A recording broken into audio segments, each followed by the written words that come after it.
میاشت ربیع الاول ختلی دا ډیره مبارکه میاشت ده. ځکه دې میاشت کې ډېر غټ غټ کارونه او د برکت کارونه شوي دي. د ټولو نه لوی برکت چې دې میاشت کې الله دنیا ته رالیږلی دی هغه د دواړو جهانو مبارک سردار دی. د هغې ولادت مبارک په دې میاشت کې شوی دی او بیا د هغې هجرت هم په دې میاشت کې شروع شوی دی، بلکې دې میاشت کې مدینې شریفې ته رسېدلی دی او وفات هم په دې میاشت کې شوی دی. نو دا ډېره برکتي او نور هم غټ غټ کارونه په دې میاشت کې شوي دي. نو د دې میاشتې تعلق چونکې د نبی کریم صلی الله علیه وسلم مبارک د سیرت سره دی. نو ما په مختلفو جمعو کې د هغې د سیرت بیانونه کړي دي، خو د میاشتې په مناسبت په بعضې غټ غټ خبرې درته وکړم. زما وروڼو، نبی کریم صلی اللہ علیہ وسلم چې کم نسب کې الله پیدا کړی دی د دې نه بهتر نسب بل نشته دی. لوی قیمتي نسب دی. نبی علیہ السلام فرمائی وی الله د ابراہیم علیہ السلام په اولاد کې بنو کنانه غوره کړل، منتخب یې کړل. په بنو کنانو کې بیا قریش منتخب کړل، په قریشو کې بنو هاشم منتخب کړل. قریش خو ډېر لوی قوم دی او په بنو هاشمو کې بیا زه منتخب کړم. حدیث پاک کې راځي وی زما نسب په ټولو نسبونو کې اعلی نسب دی. زما په شانتې ښکلی نسب دا چرته نه دی تیر شوی. د آدم علیہ السلام نه زما پورې دا نسب په ټولو نسبونو کې بهترین دی. او یو حدیث پاک کې داسې راځي چې نبی علیہ السلام مبارک فرمایي چې زما په نسب کې زما پلار مور د پلار پلار د پلار مور د مور پلار د مور مور زه ورپسې برتر د آدم علیہ السلام پورې زما په نسب کې څوک زناکار سړی یا زناکاره ښځه نه راتېره شوې. خدای پاک اسم پیغمبران محفوظ ساتلی دی. د پیغمبر بیبیان خدای پاک د بدعملۍ نه ساتلی دی. د بعض پیغمبر بیبیان د پیغمبرانو دشمنان هم تیرې شوي دي، لکه د لوط علیہ السلام ښځه، لیکن د بدعملۍ نه خدای ساتلی دی. نو د نبی علیہ السلام نسب بهترین نسب دی. زه به یې غلرې نسب پرېږدم او نږدې له به راشم. نږدې نسب د حضور پاک بنو هاشم دی. دا په قریشو کې یو قبیله ده بنو هاشم. بنو امیه دا بله قبیله ده، داسې نورې قبیلې هم شته. بنو هاشم د هاشم اولاد. هاشم څوک دی؟ د نبی علیہ السلام د نیکه پلارو. د هغې د والد صاحب محترم نوم عبدالله، د عبدالله د پلار نوم عبدالمطلب او د هغه د پلار نوم هاشم. هاشم اصل کې د خپل نوم عمر و عمر. دا هاشم ورته ولې وی؟ دی ډېر زیات سخي او ډېر قابل او بهادر انسان. نو یو ځل په عربو کې قات راغی، خوراک کم شو، نو د سری دوت عربی کې وی د ماتې ډوډۍ کاسې ډکې ډکې جوړې کړې. دا وړې کاسې نه غټې غټې پینې به یې ورته وي. اوس خو زمونږ په وطن کې داسې کاسې چې له 2 کسه پکې ډوډۍ خوړی شي یا 3 کسه به پکې ډوډۍ خوري. ابه غټې غټې پینې وي او کاسې به وي، په هغې به 10 کسان 60 کسان، بلکې داسې کاسې به وي چې 100 کسو به هم پې ډوډۍ خوړی شي. د حضرت سلیمان علیہ السلام په واقع کې الله فرمایي که نه چې پیریانو به هغه له کار کو، نو هغه له بې څیزونه جوړول. نو هغې کې راځي یعملون له ما یشاء من محاریب وتماثیل وجفان کالجواب وقدور الراسیات. د سلیمان علیہ السلام د پاره به پیریانو څه جوړول؟ یعملون له ما یشاء، چې د به څه خواخوا کار به پې کاو. من محاریب غټ غټ بلډینګونه به پې جوړول، قلاګانې، وتماثیل او ډانچې به پې جوړول. هغه زمانه کې دا تصویرونه جوړول جایز، تماثیل لکه اوسم بعض خلق په کورونو کې دا ډانچې مانچې ساتي د ډول دپاره اوس حرام دي، ګناه ده. هغه زمانه کې جایز او وجفان کالجواب او داسې کاسې به ولا جوړولې لکه د حوض عمره، د حوضونو عمره غټې غټې کاسې چې په یو وخت په سلګونو خلک کینی او ډوډۍ خوري. او کته دا دومره کاسه چې د ډوډۍ نه ډکې نو دا به د دې خوراک به پسې کې پخېږي. نو ورپسې الله فرمایي وجفان کالجواب وقدور الراسیات، غټ غټ دیګونه بو چې د ځای نه به چا خوځولی نشو. راسیات په ځای پراته، بعضې دیګي د ځای نه خلک وخوځوي نو هلوړي کې ویوینځي، او بعضې دیګ دی چې د ځای نه د خوځېدو نه، لکه د ګاڼې کړی شو مثلا، دا چې د خوروا ډک کې ډوډۍ پکې واچې څومره کسان به پې مړېږي. یا اتره شوه چې دا ګوړه پکې راړی. یا زمونږ په دې وطن کې چې دا روجې پخې شي نو دې بټیارانو سره یو غټ تالي، نو په هغې کې هغه پینه ورته وایي، نو په هغې کې هغه د دیګ هغه غوښې وروجې راوغورځوي، نو بیا ترې غوری ډکوي.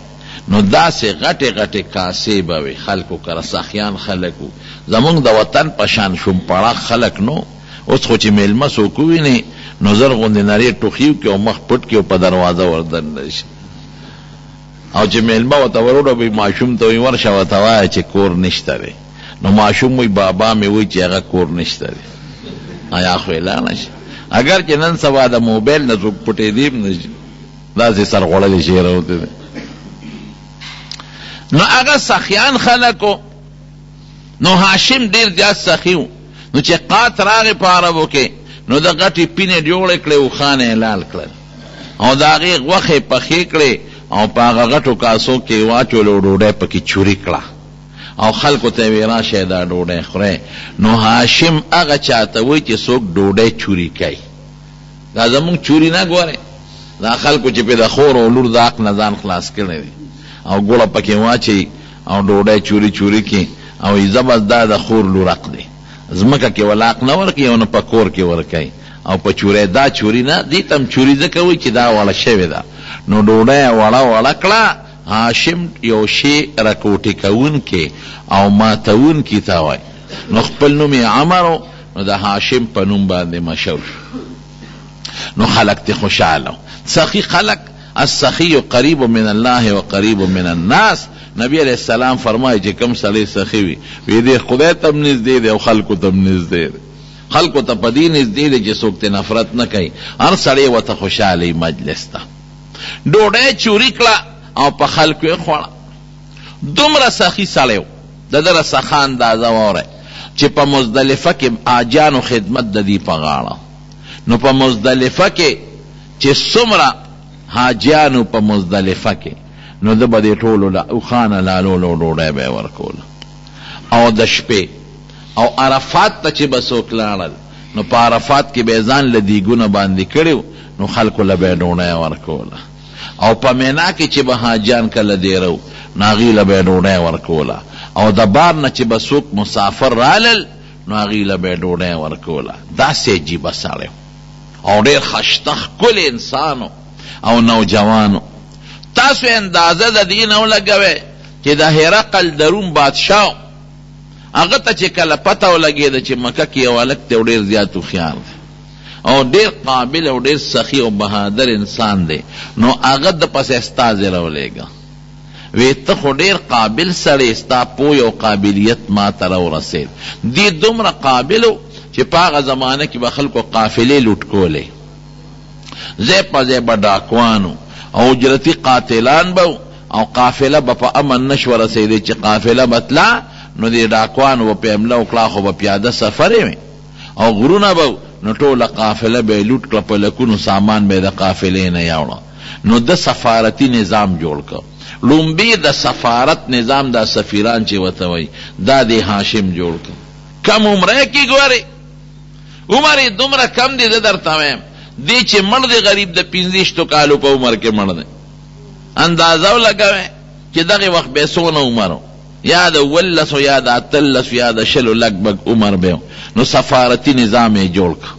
یو دا چې زمونږ نورو علاقو سره یو رابطه سفیران باقاعده مقرر کړل، ستا به د روم د بادشاه سره رابطه که هغوی سره زمونږ سره جنجال جوړېږي نو ته به هغه جنجال ختمې، ستا به د فارس د بادشاه سره رابطه او بل سفیر مقرر که ستا به د حبشې د بادشاه سره رابطه، دا سفارتی نظام یې جوړ کو او بل کسان مقرر کړل، خپل حدودات معین کړل او ټولو بادشاهانو سره وفدونه ولېږل او چا سره په خپله ملاقاتونه وکړل چې د هر چا د علاقې به خپل حدي، که دغې حد کې قافله لوټ شو نو دغې علاقې خلک به ذمهواري، د فلانکې علاقې پورې زمونږ د مکې د خلکو حد دی، که دې علاقه کې قافله چا لوټ کړه نو مونږ به ذمهوار وو. د هغې نه اخوا فلانکې علاقې دا د مدینې سره شوه، مثلا فلانکې د فلانکي ملک سره شوه، هر یو قوم او هر یو کلی د خپل علاقه ساتي، څوکۍ دې کوي او که قافله چا لوټ کړه نو ذمهوار به هغه خلک وي، نو قافلې محفوظ شوې. هر چا به د خپل علاقې حفاظت کو او جاسوسان به خورون او ډاکوانه مو یریدل چې که مونږ قافله لوټ کو نو چې کم ځای لوټ کړی دی نو د هغې ټولو خلکو دشمني به په سره لو، نو دا خو نشو اخیستی. نو دا د سفارت نظام او د قافلو د حفاظت نظام او دا سخاګانې او د هوښیارتوب چې د روم بادشاه ته ورسېد هرقل ته، نو هغه د هغه ځای نه یو استازی وله راولېږه، وی ستا بهادري ما ته راورسېدله، ستا هوښیارتوب هم ما ته رسېدلی دی او ستا قابلیت هم ما ته ورسېد او ستا د سخان هم زه خبر شوم او ته د میلمنو د حاجانو خدمت هم ډېر کې او خلک دې ټول ښه، نو زه تا ته دا پیشکش در کوم چې زما یو لور ده او ډېره زیاته خوبصورته د شهزادګۍ، اقه لور درته په نکاح کوم، دا پیغام زما قبول که. داسې به څوک وکړي؟ د روم بادشاه هغه زمانه کې داسې و لکه چې اوس د امریکې بادشاهي یا د چین بادشاهي، سپر طاقت چې ورته ته وایې داسې یو طاقت و. نو د سپر طاقت بادشاه ورته خپل د لور د نکاح پیغام را لېږي.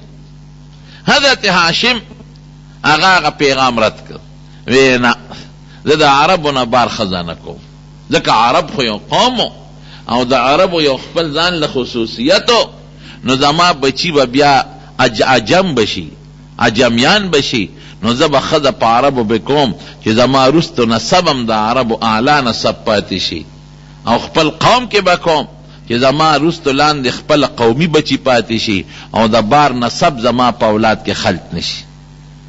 چې په لاره به ته نو په دې تندي کې به د نبی علیه السلام مبارک د پیغمبرۍ هغه چمک او دمک و، تر دې حده پورې چې د پخوانو کتابونو چې کم هغه زمانه کې پوی خلک و عالمان او کاهنان، نو هغوی به د ده د تندي د نښې نه دا معلومونه چې دې سړي کې هغه نشانې او کمالات دي چې د آخر زمانې پیغمبر به خدای د ده په اولاد کې پیدا کوي.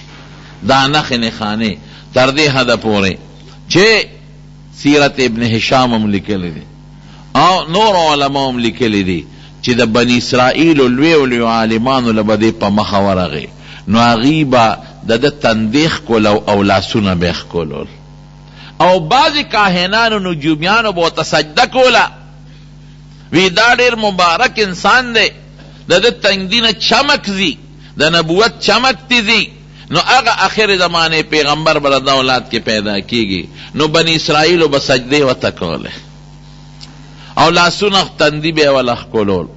نو دې ګرځېده په دې سفرونو یو ځل د تجارت په سفر باندې ووت شام ته او داسې نظام یې جوړ که قرآن شریف کې من الله صفت کوي، داسې نظام یې جوړ که چې په اوړي کې به یمن ته، په جمی کې به یمن ته، یمن علاقه ګرمه وه او په اوړي کې به شام ته هغه علاقه یخه وه او بالکل ما خو تاسو ته وی چې امن و امان راغلی و، د علاقې حدودات مقرر کړي او خلکو خپل علاقه په خپل حفاظت کې اخیستې وه.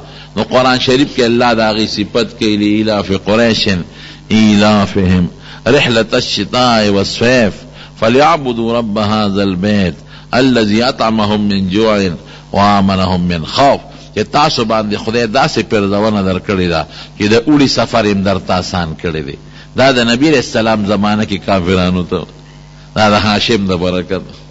او د جمی سفر هم درته آسان کړی دی او د یار هم دله ختمه کړې ده، امن یې در کړی دی او ډوډۍ هم در کړې ده. نو چې دومره احسان الله وکړو نو د دغې بیت الله د رب عبادت وکړئ، بندګي وکړئ، د یو رب شرک ورسره مه کوئ.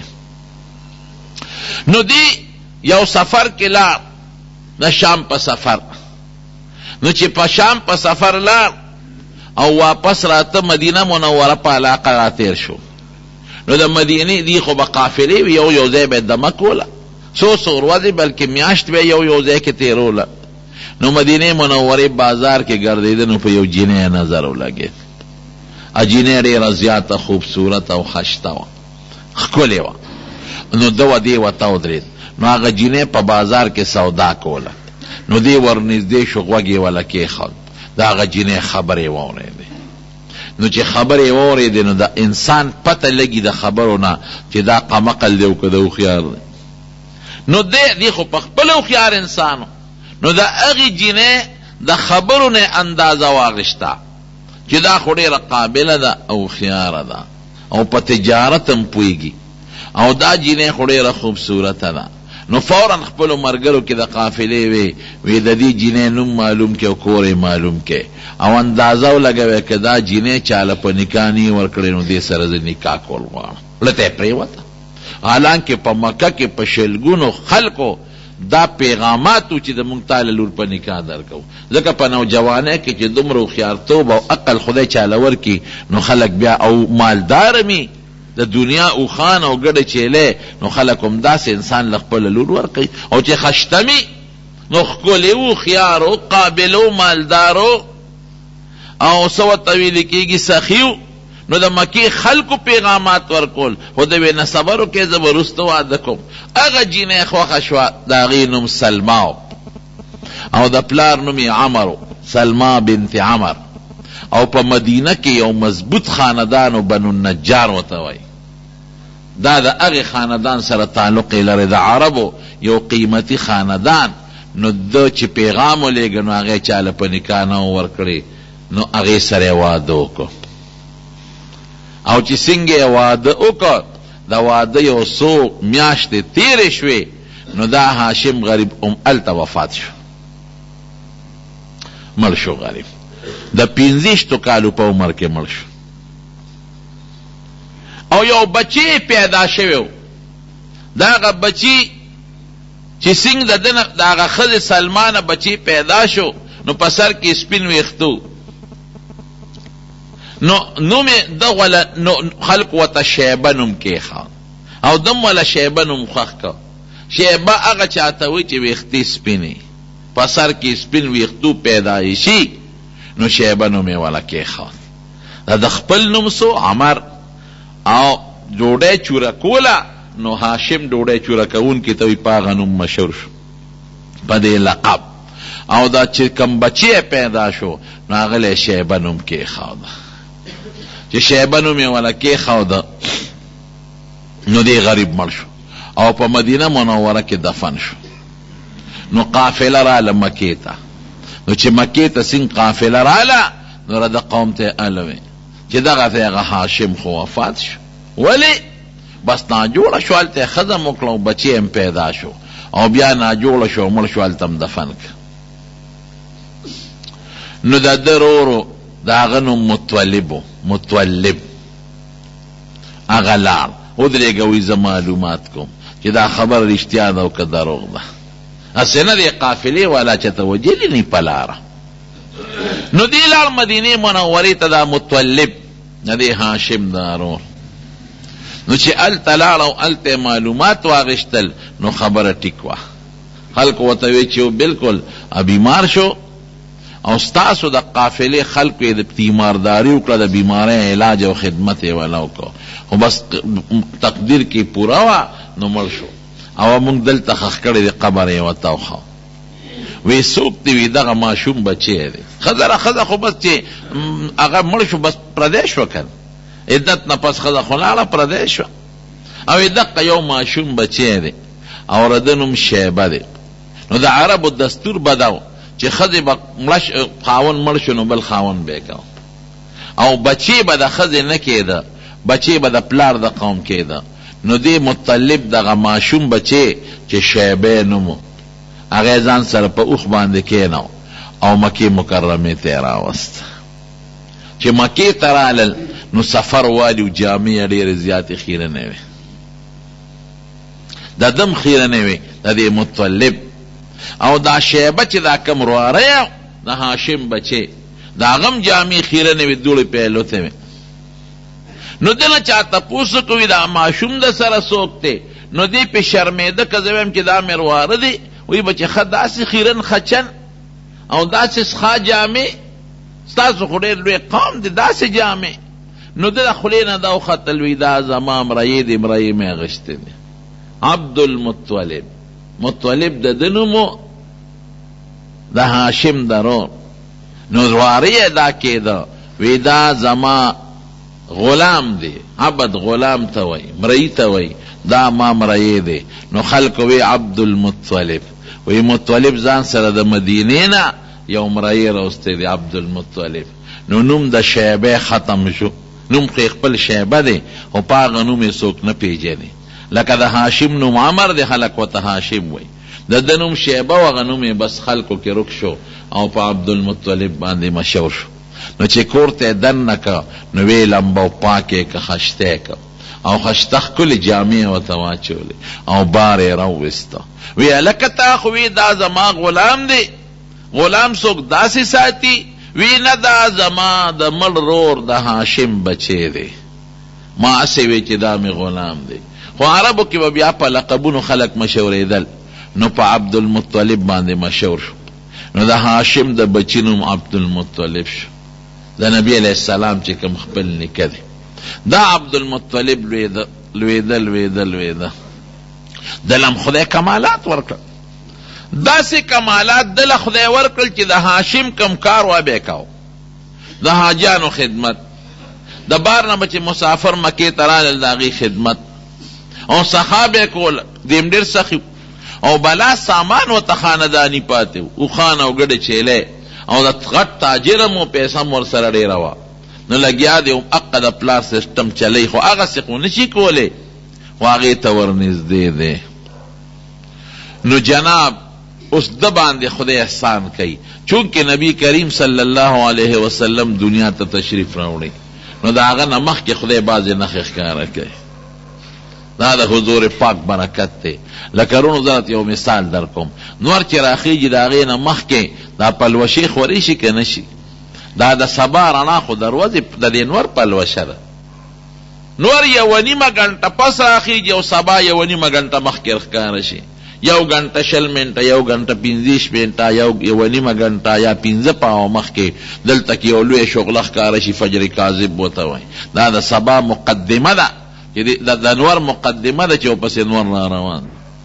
نو بیا په دې افق کې په دې فضا کې پلن داسې سپینوالی خور شي، فجر صادق سبا صادق چې ورته وایي، دام د نور مقدمه ده، د نور نه مخکې راځي. نو ورو ورو رڼا خورېږي، لا نور نشته او فضا ورو ورو رڼا کېږي، نو آخره کې نور روخېږي. دارنګې د نبی کریم صلی الله علیه وسلم غوندې لوی د هدایت نور او د هدایت عظیم رڼا چې دنیا ته الله را لېږله، نو د هغې نه مخکې خدای دا نښې نښانې موجودون، یوه نښه او بله نښه. اسمان کې به ستوري چاودل، پړقا پړوقي به ټوله شپه، یو ستوري نه به بکره جدا کېده او د بل نه به دا رڼاګانې به تلې د ستورو نه. دا یوه نښه وه. دویمه نښه دا وه چې خلکو کې لږه بهتري پیدا شوې وه، خلک راغونډ شوي یو ځل په مکه کې میټینګ وکړه، یاره وي دا زناګانې او بدعملۍ زیاتې شوي دي، د دې سد باب پکار دی. بعضې خلکو وي یاره ډاکې زیاتې شوي دي، دا ډاکې ختمول پکار دی. نو داسې قسمه حالات جوړېدل رو چې د هغې د نبي علیه السلام د راتلو ته د هغې اشارې وې. نجومیانو خبرونه ورکړل چې د آخر زمانې پیغمبر ان قریب دنیا ته راتلو والا دی. کاهنانو اطلاعات ورکړل او د پخوانو کتابونو چې کم عالمانو نو هغې اطلاعات ورکړل چې دا هغه زمانه ده چې د آخر زمانې پیغمبر دنیا ته تشریف راوړو والا دی. نو دا نښې خدای ښکاره کول. د مارونو بیت الله چې کله جوړېده، تاسو ته ما د ابراهیم علیه السلام او د اسماعیل علیه السلام په واقع کې ویلو. نو جرهم قبیله راغلی وه او اسماعیل علیه السلام په هغې کې واده کړی. نو د اسماعیل علیه السلام اولاد خور شو په هغه جرهم قبیله کې. نو دې جرهم قبیله او د هغې منځ کې اختلافات پیدا شو. نو دا د اسماعیل علیه السلام چې څومره اولاد و دی د مکې نه وشړل، جرهم قابضین شو او د اسماعیل علیه السلام اولاد یې وشړه.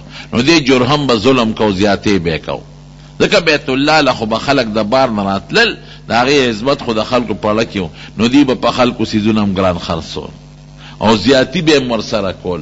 نو د بار عرب پې تنګ شو. نو هغه د اسماعیل علیه السلام اولاد او د بار عرب یو ځای شو. نو په مکه باندې حمله وکړه چې دا جرهم ته وباسو.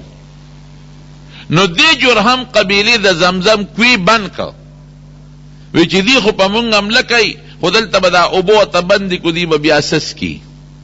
نو چې کم پکې په جرهم کې لوی کافر و عمرو ابن حارث، نو هغه دا کوی مکمل بند که.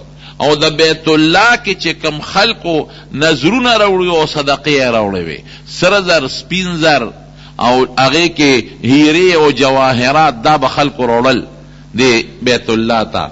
نو هغه ټول یې راواغېشتل او د زمزم په کوی کې واچول او زمزم یې بلکل اوار که، بند یې که، داسې بند که چې نام و نشان یې وله ختم که، د خاورې یې ډک که. دې مطلب و چې دا نور عربو د اسماعیل علیه السلام د انوسي اولاد راشي، نو دوی به دلته څه موده تېره کړي، زمزم خو ته مونږ بند که، نو اوبه خو دلته شته نو بیا به ځي، نه مونږ به بیا راشو د خپل کوی به بیا کوله وکړو. لکه دې وطن نه چې هندوان تلل، نو که ستاسو خیر ډېر هندوانو خپل مالونه ځان سره وتښتول او چا دلته کې ښخ کړل او لاړل. دقه چلې وکړه، زمزم یې بند که او لاړل. بهر کیف بني اسماعیل علیه السلام اولاد او نور عرب په مکه مکرمه کې اوسېدل او نور کویانې ځان له چته پیدا کړي، اوبه به د ډنډونو د بارانونو څکلې، لکه په دې تیره او په دې علاقو کې چې کمي صفا اوبه ورته نه وې. نو دی عبدالمطلب نه الله دا کار اغشته. نو دی د شپې ودو، نو خوب یې ولید. نو په خوب کې ورته د الله را طرف نه حکم کېږي چې دا د زمزم کوی وکنوه. نو چې را پاسېد، خدایا دا زمزم کوی کم ځای دی، زه کم ځای وکنم. ورته خو پته وه چې دلته د زمزم یو کوی دی، تاریخي ورته معلوم و، ځای نه دی معلوم چې کم ځای دی. نو په سبا شپې بیا خوب ولید، وی د زمزم دا کوی وکنوه. چې را پاسید بیا قوم سره صلاح وکړه، وی ما ته خو بیا په خوب کې څوک وی چې زمزم کوی وکنوه، او زمزم خو مشهوره چینه و، مشهور کوی دی، نه خو ځای روکتې پته ورته نه لګي دا کوم ځای وکنه. خلکو یې سې ګډ وډ خوب دی لیدلی. نو په درېیمه شپې بیا خوب ولید.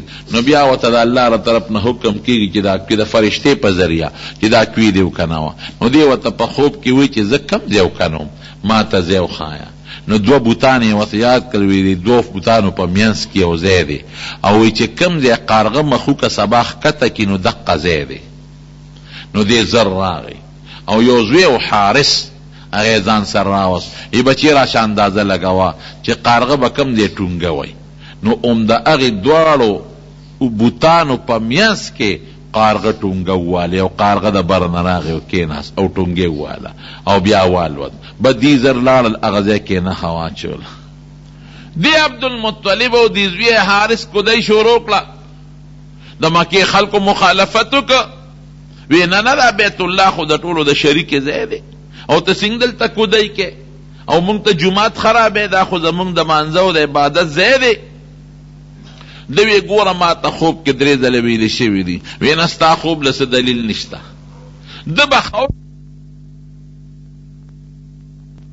راته راځی خوړ دی، زما یقین دی چې دا ځای دغه د زمزم دی او دا خلق ما ته تاوان رسی. نو خدای چې ما ته څوک هم د عبادت په دې لار کې تاوان رسی، نو خدای ته په مرضونو اخته کړي. دا خوب ویلې، هغه دعا خلق واورېده او اعلان یې مو که ما د خدای نه سوال کړی دی چې څوک هم دا روانې ما ته کوي، نو خدای به پې مرض او بیماري راولي. نو بیا خلق منې شو. نو دی او زوی دی خو مدد و سره چانه کو. نو دی او زوی دی حارس لګیا دی کودی کوي. نو چې یو فوټ 2 کودی اعلان دی وکړله، نو پکې د بیت الله شریف هغه خزانې راووتې. پیسیم پکی روتیں، سرم پکی روتل، سپینم پکی روتل، او داغی زمانے چی کم جواہرات کانیو ام پکی روتل. اخو با دا پیسو روپے نوی دا دی کاغذونو ڈبلی روپے بوے چی نور کدی کولا نور سیزونم پکی روتل.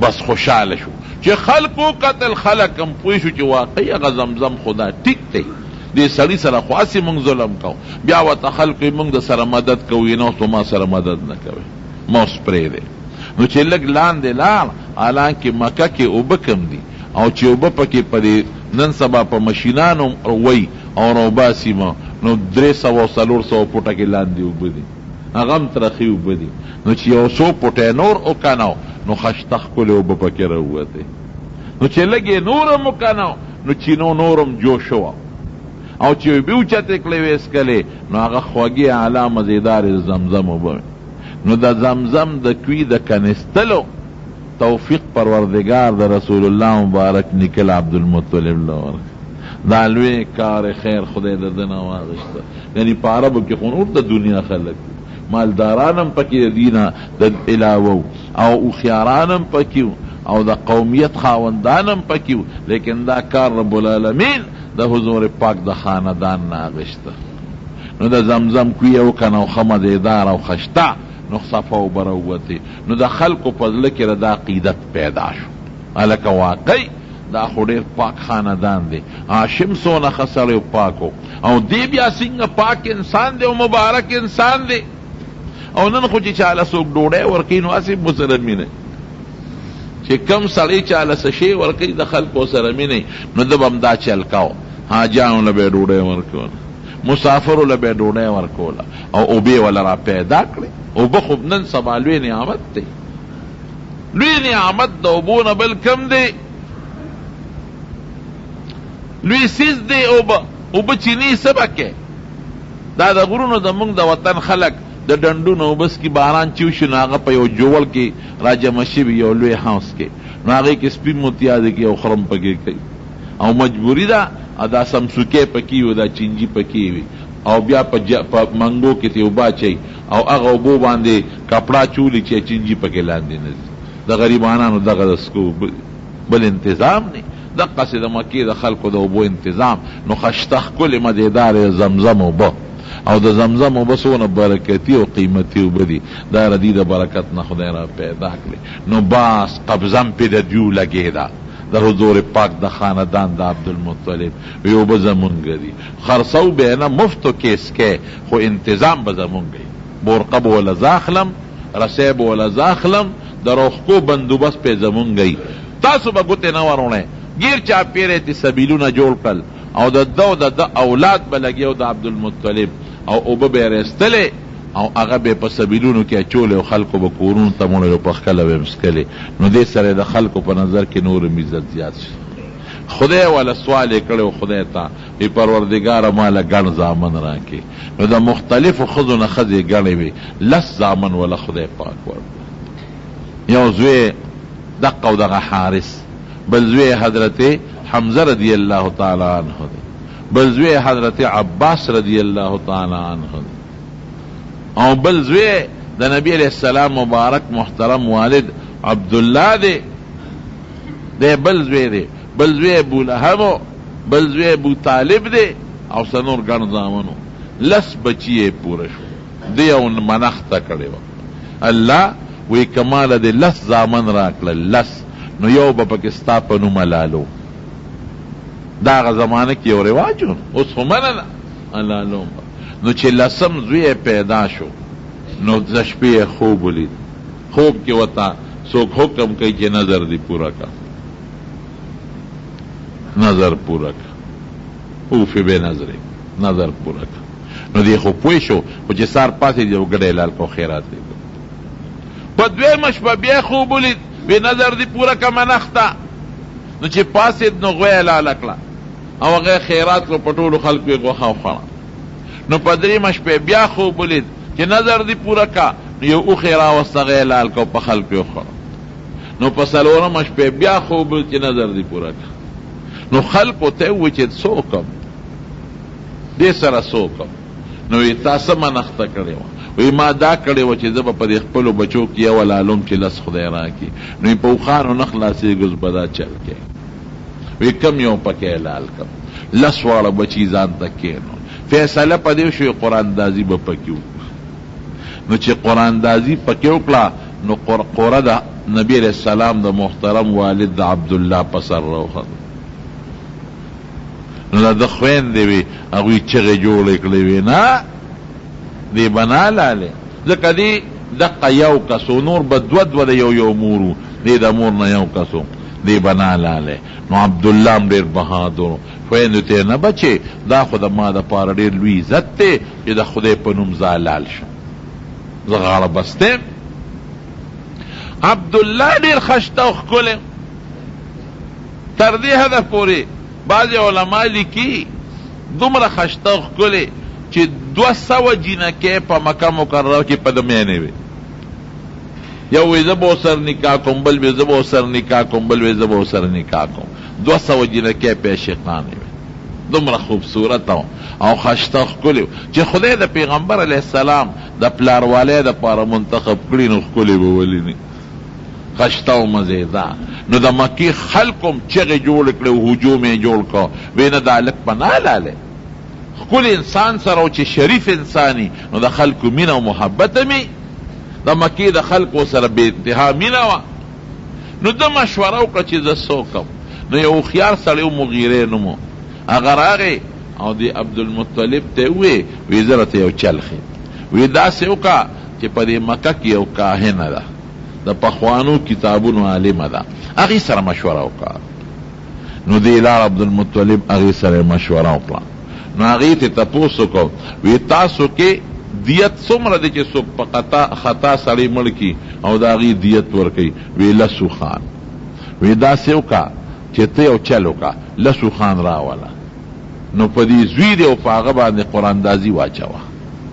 نو که قراندازي په 10 خان راوخته نه به حلال کې، اکه په زوی دی راوخته نو نورو سره لس زیاته وه، دا چل کوه. نو اخره کې به دې مسله حل شي. دوی دا خو اسانه خبره، مالدار خو ډېر و، 10 خان یې راوستل، دنیا تماشې لراله، ټول خلک تماشې ته ولاړ. نو 10 خان یې یو خوا سملوټ او د عبدالله بل ځای کېنو او قراندازي پې وویشته. نو د عبدالله په سر راوخته، خو بچ. نو بیا اوښان شل کړل، نو بیا قراندازي وویشته، بیا د عبدالله په سر راوخته. نو بیا اوښان 13 کړل، نو بیا قراندازي وویشته، بیا د عبدالله په سر راوخته. نو 10 یې زیاتول، اوښان یې 100 ته ورسول. 100 اوښان دي، دنیا تماشې ته د مکې خلک او د بانډو راغلي دي، ولاړ دي چې څه به کېږي. یو خوا 100 اوښان، بل خوا د حضور پاک باب والد محترم عبدالله. نو چې په دې 100 اوښانو کې او په دې قراندازي وخته وواله، نو په اوښانو راوخته. نو خلکو شور جوړ کو او د خوشحالۍ نه ډېرو خلکو پکې وجړل، د خوشحالۍ نه او ډېره زیاته خوشحالي شو چې شکر دی عبدالله بچ شو. هغه 100 اوښان د ټوله لال کړل او 100 واړه اوښان یې د مکې په خلکو او د بانډو په خلکو وخوړل. تاسو اندازه ولګئ چې 100 اوښان به څومره جوړېږي. نن سبا خلک په واده کې چې څوک 2 مې خیلالي کړي نو ټوله دنیا صفت کوي، او چې 100 اوښان حلالۍ کړي د هغې نه به څومره څیزونه جوړېږي.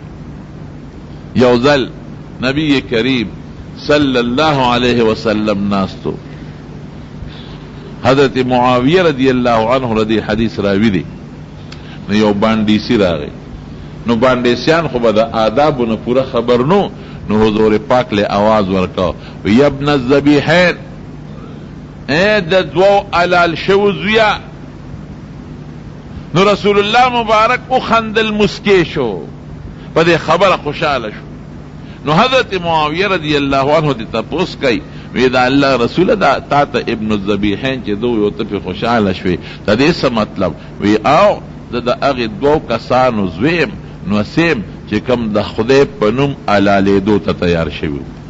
یو نیکه مې حضرت اسماعیل علیه السلام، هغه هم د حلالېدو ته تیار او تړلی شوی او خدای بچ کو د هغه په عوض کې ګډه لال شو. او بل زما پلار عبدالله، هغه هم حلالېدو ته تیار شوی او 100 اوښان دا هغه په بچ کېدلو کې ذبح شو او خدای پاک هغه ورسره بچ کړ. نو په دې به نبي علیه السلام خوشحالېده او فخر به یې کو. لویه خبره ده، بچ شو دی. دا د عبدالمطلب یو غمو او لال ختم شو. دې زمانه کې د رسول الله مبارک د راتلو نه مخکې یو بله غټه پیښه وشوه. هغه پیښه دا وه چې په یمن کې یو ګورنر و نوم یې ابرهه، د یمن والی و ګورنر، او دې د هرقل لاندې و، بلکې د حبشې د بادشاه لاندې و. د حبشې، هرقل خو د روم باچا، د حبشې د بادشاه لاندې و. نو دوی دا فیصله وکړه چې د بیت الله مقابله کې موږ یو بل کور جوړو.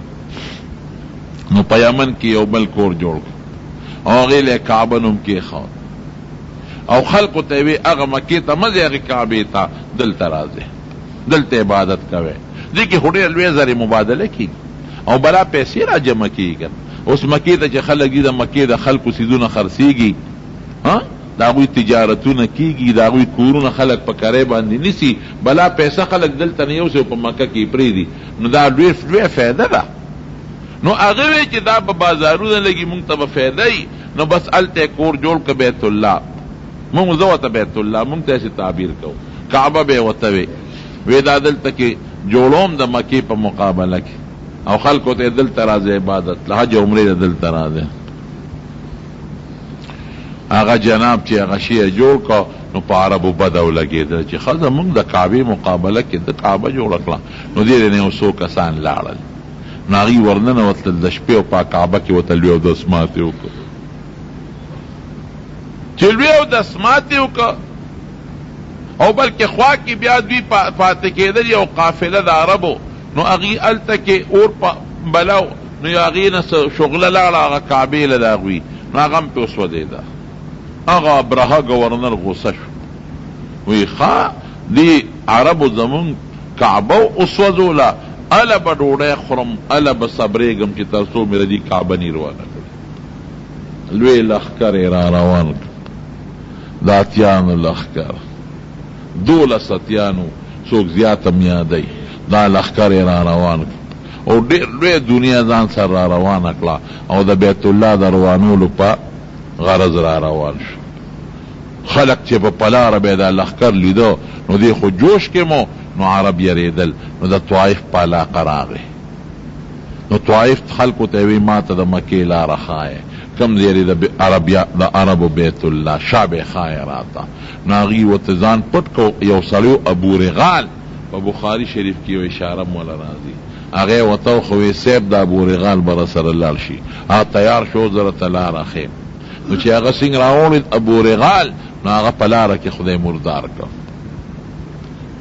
د یو ناګهاني کاڼی پرې راغی مردار شو. بخاري کې راځي اوس هم د عربو دا رواج دی چې په هغه لاره څوک ځي نو په قبر باندې کاڼي وړي.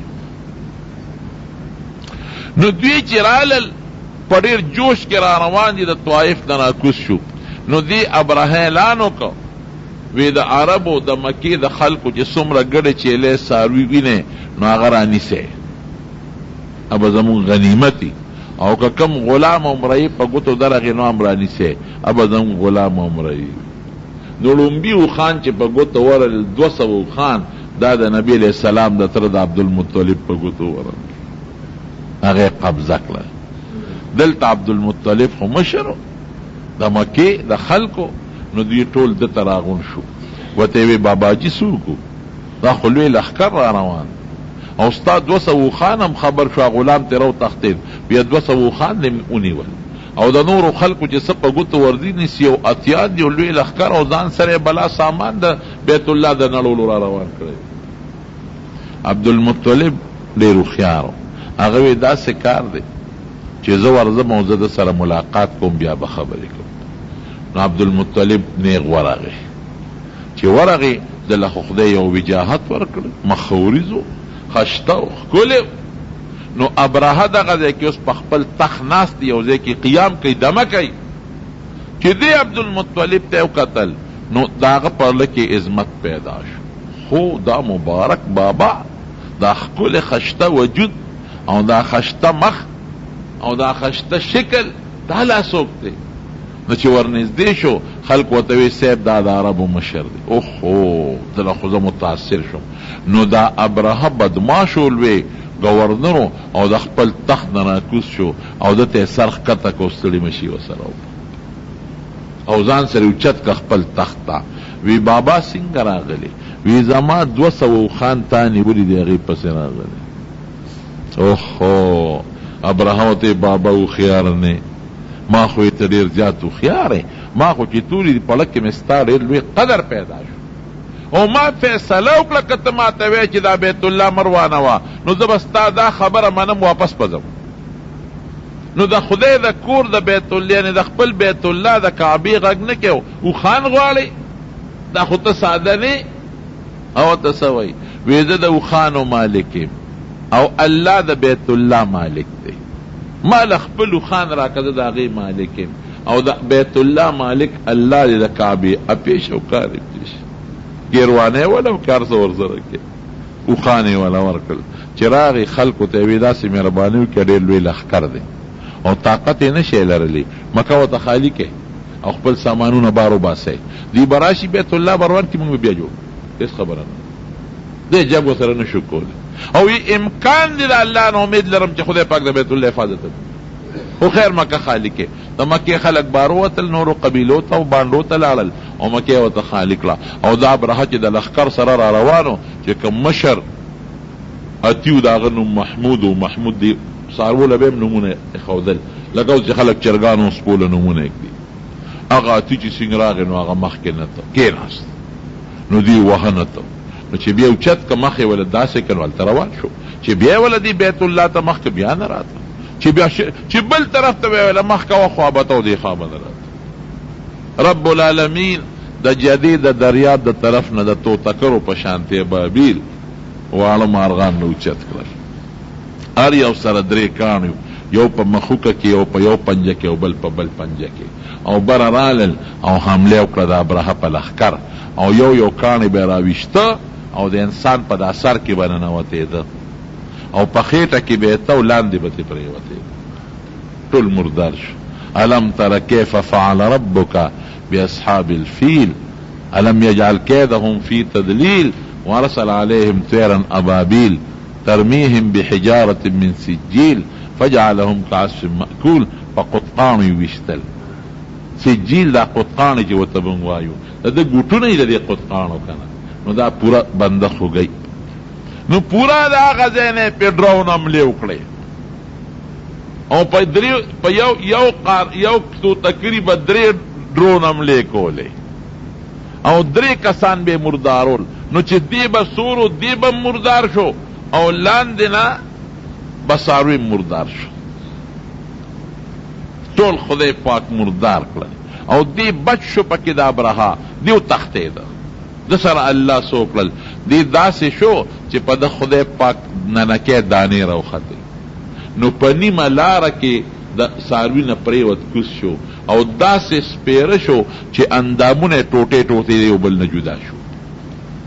داسې مرګ باندې خدای مردار کړ. دا د نبی علیہ السلام د ولادت مبارک نه 50 ورځې مخکې دا واقع پیښه شوې ده. څوک 55 دن یادوي، څوک 51 دن یادوي او څوک 50 دن یادوي. دا 19مه دغه و د سفر د محرم و 19مه د محرم چې دا لښکر الله هلاک. نو 19مه کې 14 ورځې دغه میاشت کې دي او ورپسې یو میاشت بله د چا ده د سفر یو میاشت دا د محرم 19مه وه د سفر او بیا ورپسې ربیع الاول دی. نو څوک د سفر میاشت یو کم دیر شو حسابوي نو 8 ربیع الاول د نبی علیہ السلام د پیدایش مبارک ورځ یادوي او څوک د سفر یو 13مه یادوي نو د پیدایش ورځ نه هم د ربیع الاول یادوي. نو دا د اصحاب الفیل د اتیانو لښکر چې الله هلاک کړ هغه ځای ته وادي محصر وی. دا د مزدلفه او د مینا په منځ کې یو ځای دی. نبی علیہ السلام فرمایي که نه وی چې تاسو حق په دې لاره ځئ نو دغه ځای کې تیز ځئ ودرېږئ مه نو هغه ځای کې اوس هم چې حاجیان راځي لږ غوندې ځای دی نو هلته کې لږ په تلواره د هغه ځای نه تېرېږي. او یو صحابي وي ما حضور پاک ولیده چې په دغه علاقه تېرېده نو سر مبارک یې ښکته کو په تیزۍ ته لاړ. دا د حضور پاک د پیدایش مبارک نه مخکې بعضې واقعات مې درته ووایي. نور انشاءالله که څه د دې متعلق څه غټ غټ واقعات وي هغه به درته انشاءالله آینده جمعه کې وي. ربیع الاول د حضور پاک د ولادت او د پیدایش میاشت ده. نو دې کې به مونږ څه کوو؟ مونږ به هغه کارونه کوو چې مونږ ته صحابو څه کړي دي او یا نبی علیہ السلام مبارک مونږ ته څه ویلي دي. د ځان او پکې قصې پسې نه کوو. دې کې مونږ به دا یو خو د حضور پاک په پیدایش د خوشحالی اظهار کول، دا خو د مسلمان د مسلمانۍ نښه. دې کې خو څه شک او شبهه نشته. ښه دا ده چې تاسو صدقه وکئ او ثواب نبی علیہ السلام ته وبخئ، درود شریف زیات ووایئ او تلاوت وکئ. دام د میاشتې سره تخصیص نه لري. هره میاشت کې تاسو دا کارونه کولی شئ، خو د دې میاشت یو مناسبت خو شته.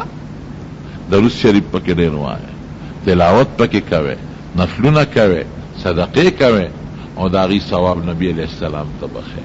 او خپلو بچو ته د پیغمبر علیہ السلام اخلاق بیانوئ. سکول استادانو له پکار دي او د سکول مشرانو له پکار دي چې خپلو ماشومانو ته د سیرت پروګرامونه وکړي او د وړو ته په کلاسونو کې او په سکولونو کې او په کالجونو کې د نبی علیہ السلام مبارک اخلاق وښیي چې داسې اخلاق او داسې د هغوی کردار او داسې عقیده وه، داسې اعمالو چې خلک د نبی علیہ السلام په نقش قدم باندې روان شي. د خپل ښکلي پیغمبر د حالاتو نه ځان خبرول پکار دي. زمونږ دا تعلیم یافته طبقه خلک ور ډېر ناخبره دي. دا انپړ لا بیا هم ګزاره کړي د جمعې په بیان کې د ملا صاحب نه واوري یا په جنازه کې د ملا صاحب نه واوري، لیکن دا کم تعلیم یافته طبقه هغه خو د بل نه اورېدل لوی اوهو زه به بل نه اوس تپوس کوم یا بل ته به کښېنم، بعضې پکې مونځ هم نه راځي، تقریر هم نه راځي، نو هغې ناخبره پاتې. ما یو خپله حضرت زمونږ شیخ شهید مولانا حسن جان رحمه الله هغه په خپله دا واقع بیانولو. مدینه منوره کې یو وکیلو د دې هزارې د علاقې وي ما سره کېناسته نو ما نه یې تپوس وکړو د کوم ځای مې چې در چار صدیب دلته څه کې مې په دې جامعه کې سبق ویم. وی ما ته چې خلک سپومې ته وختل او تاسو هغه زاړه یادوئ. وی ما ورته چې کاکاجي هغه سپومې مې تا ته پرېښېده هغې ته ته خېجه زه د خپل پیغمبر زړو پسې راغلی. وی بیا ما ته وایي چې برخوردار او تپوس ته نه کوم چې دا نبی علیہ السلام د اکبر باچا زمانه کې تیر شوی دقه حال دی. او بار اطلاع وکیل موږ دا ورته پته چې اکبر کله تیر شوی د نبی علیہ السلام. او وی چې د لاهور په د بی جرنالیزم په پرچه کې بیانر به غالبا ای کې یو سوال راغلی او الکانو چې هغه سټوډنټانو سوال حل کړی نو بیا اخباراتو پې تبصرې کړی وي اباوټ شوي وه بیا چې ته غالبا چې نبی علیہ السلام باندې یو نوټ ولیکې نو چا پکې دا لیکلي چې په کشمیر کې پیدا شوی، چا پکې دا لیکلي چې په مکه مکرمه کې یو مالداره کورنۍ کې پیدا شوی او بیا لال آکسفورډ یونیورسټۍ نه اعلی تعلیم حاصل کړ، چا وی په مکه مکرمه کې یو زمینداره کورنۍ کې پیدا. الله د خپل پیغمبر هغه پیغمبر چې زمونږ دا مسلمانی دا هغه د برکت نه ده، زمونږ دا ګیرې او زمونږ دا منځ او زمونږ دا روجه او زکات او دا هدایت دا د هغې مبارک د برکت نه دي. داسې ده که نه ده؟ او مونږ د هغه د صفحات امید هم ساتو او د هغه د تاریخ نه نه یو خبر چې مونږ مل قوم هغه دی چې د خپلو مشرانو تاریخ شاته وغورځوي، جمدې قوم هغه دی چې د خپل مشر تاریخ محفوظ پرېږدي. نو د خپلو دیني مشرانو او روحاني مشرانو تاریخ جمدې ساتل پکار دی. دعا وکړئ رب العالمین مونږ د نبی کریم صلی الله علیه وسلم په نقش قدم روان کړي. الہ العالمین د هغې اتباع زمونږ نصیب کړي، د هغې د سنتو تابعداري زمونږ نصیب کړي. او خدایه محض په قصو نه چې مخکې د هغې واقعات بیانو نه د هغې واقعاتو چې کوم مقاصد دي خدای هغه مقاصد ته مونږ ته نصیب وګرځونه کړي. پروردګاره څومره مسلمانان چې بیماران دي پورونو کې یا هسپتالونو کې ته ولا شفا ورکړي. خدای چې څوک قرضداران دي قرضونه اخلاص کړي. الله بعضې دوستان هغوی په ټینشنونو پریشانو کې مبتلا دي، خدای هغه ټینشنونو پریشانۍ ورته په خیر او په خوشحالۍ بدل کړي. بعضې دوستان وفات شوي دي، دیارخان حاجي صاحب وفات شوي، هغه ته هم دعا کوي چې الله یې وبخي. او زمونږ یو بل ملګری دی د دې کارخان پېښور بورډ نه را کله کله راځي، اسدالله مولوي صاحب د هغه نیکه وفات شوي، الله دې مغفرت نصیب کړي. دعا یې غوښتې وه په خپله ما ته دعا کوي. او زمونږ نه دلته کې خټ کې د هغه ادریس والد صاحب مختار لالا وفات شوي، فقیر ګل غزګي وفات شوي. خدای دې ټول وبخي، د ټولو د الله مغفرت نصیب کړي او مردگان خدای ټول وبخي او زمونږ د هدایت زندگی نصیبه کړي. او زمونږ د جومات کې هم دا چې کم کار پاتې دی دعا وکړئ لغوندې بعضې کار او تاسو ما مخکې ویلي وو چې مونږ پکې قرضدارې هم یو، نو که څوک مهرباني کوي پکې لږ تعاون هم وکړئ. د سیمټو مونږ ته ضرورت دی، اوس د پلستر دپاره پوره سیمټو ضرورت دی، نو دعا وکړئ چې دا کار هم په خیر تکمیل ته ورسئ. او چا چې پکې تعاون کړی دی د مال یا د بدن الله غي اجرونه ورکړي. اخر وخت کې په خپل دا کلمه نصیب کړي چې لا اله الا الله.